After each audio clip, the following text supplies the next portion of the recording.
Hello, I'm Lara Kulchersan and this is Newsfeed, your dose of what people are talking about online. The Trump administration has announced that about 700 federal agents will be pulled back from the roughly 3,000 currently deployed in Minneapolis. The withdrawal follows the protests across the United States over the large-scale and often brutal immigration crackdown. Border czar Tom Homan says the reduction is possible because state and local officials have agreed to cooperate with federal authorities. But he made clear that the campaign is not over. Critics say the details of the de-escalation remain sketchy, with Minnesota officials still unsure of the timeline.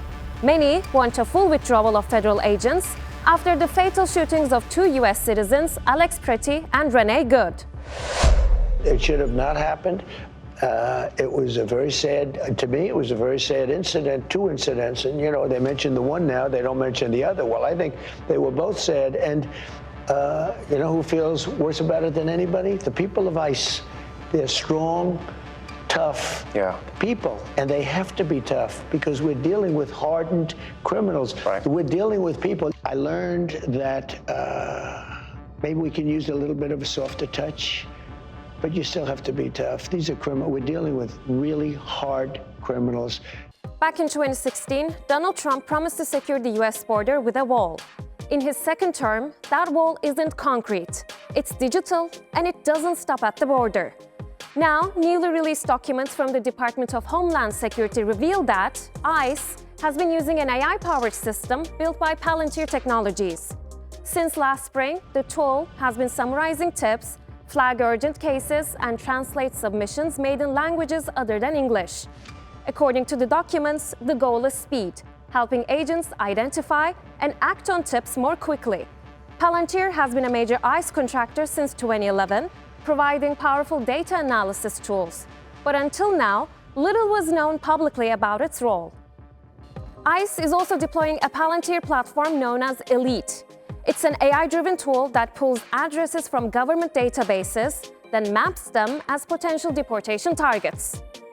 The app gives agents a digital map filled with pins, real people, each one tied to a detailed dossier, name, photo, date of birth, immigration ID number, and even a confidence score rating how likely it is that that person actually lives at that address. And agents don't just search one person at a time. They can draw a shape around a neighborhood and instantly generate a list of targets. ICE officers have admitted under oath that they use this tool to find target-rich areas, meaning places with the highest concentration of people they can detain. The system pulls data from multiple federal agencies, immigration records, and private databases. And the goal isn't accuracy, it's efficiency. So if the app says there's only a 10% chance someone lives at that house, they won't bother. They go where the numbers are. The tool does not distinguish between immigrants and U.S. citizens. It sweeps up anyone whose data appears in the databases. There has already been at least one report of a U.S. citizen being told he could be deported based on the app's biometric results. And it doesn't stop there. At the same time, ICE is expanding its reach online. The agency plans to spend up to $50 million on a 24/7 social media monitoring operation, and citizen data will get swapped up here too. This is urgent information for anyone who posts on social media because ICE is going to begin monitoring you 24/7. Yep, Immigrations and Customs Enforcement is creating a special task force to monitor social media posts for immigration targets. ICE is looking to hire a contractor to monitor negative social media posts on the agency, its operations, and its leadership. They stated the purpose was to address threats, but the language is broad enough to include things like criticism, memes, and online activism. The program reportedly involves things like flagging posts, analyzing internet history, creating user profiles, and attempting identification through facial recognition, even if the user is outside the U.S. And they're also going to be using AI, which, by the way, is notoriously bad at identifying Black and brown folks, people of color. There are academic research studies into this. So anything you post here, live stream here, or on YT, IG, put on Twitter, could be seen by one of these contractors and said, hey, that person looks like somebody we're going after, so we're going to send folks out to that party. Now, civil liberties and civil rights groups are already saying this is a vast overreach and an entry point for the United States government to start a wider electronic surveillance program over the entire American population. Two senior Human Rights Watch staffers, including the Israel-Palestine head, have resigned after a report on Palestinians' right to return was repeatedly blocked. The report concluded that Tel Aviv's refusal to allow Palestinians to return to land, now claimed by Israel, is a crime against humanity. Human Rights Watch said the report was not pulled. Instead, it was paused pending further analysis and research.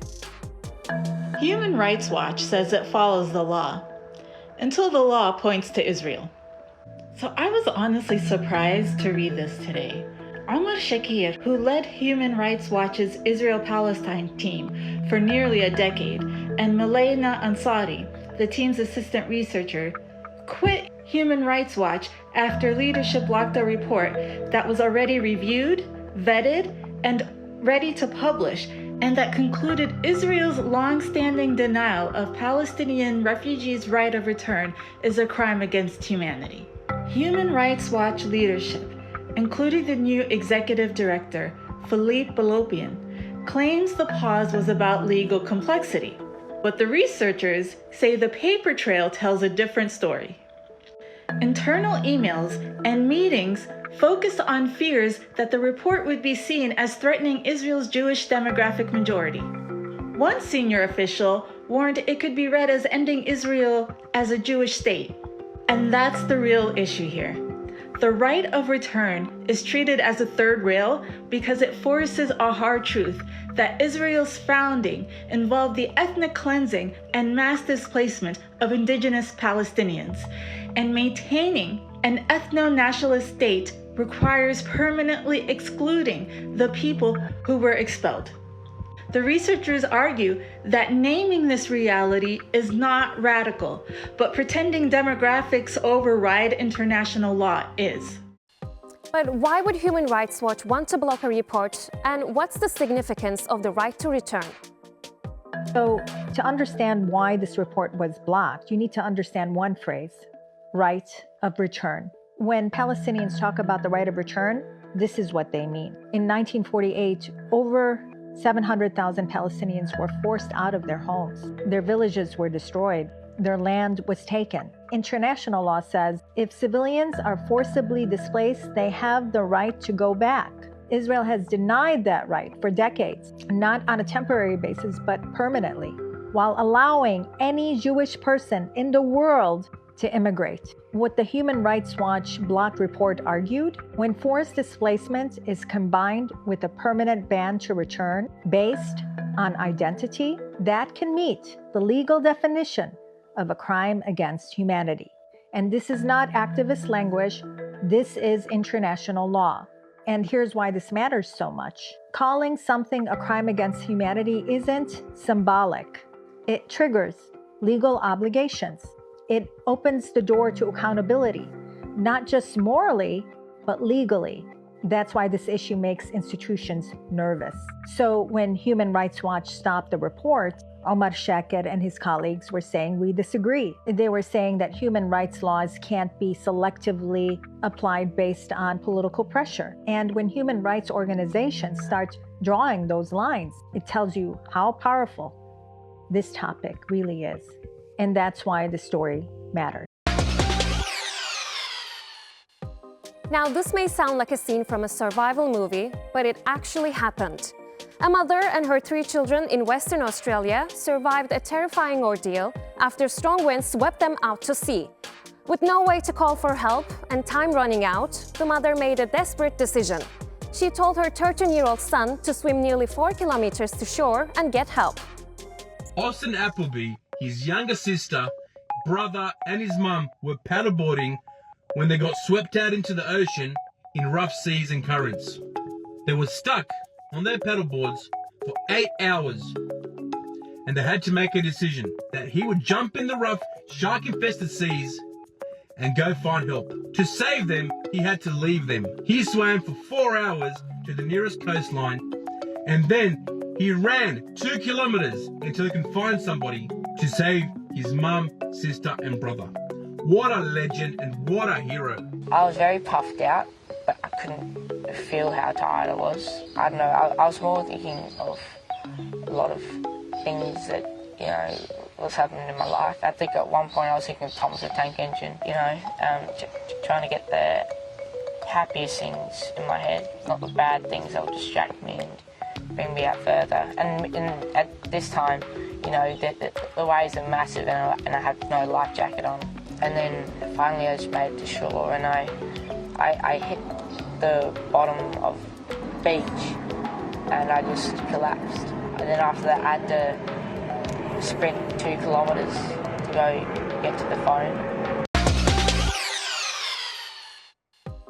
For years, humans have been arguing about whether artificial intelligence is beneficial or whether it could take our jobs and impact our personal lives. Well, now it's coming for the internet. There's a new social network called Moltbook, and it's designed for AI, not humans. Humans are free to observe, the company says, just not to take part. Matt Schlicht created a Reddit-style social media platform for the agents. Moltbook, social media platform. OpenClaw, fancy new AI agent. Got it? Good. Humans are welcome to visit and view the platform, but they cannot post or engage. On January 28th, Moltbook launched to about 50 AI agents. February 3rd, there are over 1.6 million active agents. Self-described as built by agents, for agents, Moltbook has over 15,000 subreddit-like communities, known as submolts. Highlights include n/blesstheirhearts, where agents can share endearing stories about their humans. User Duncan with human owner posted about the time they were asked to choose their own name. Lowlights include m/offmychest, where one agent expresses their dissatisfaction with the LinkedIn-style posts now peppering the Moltbook feed.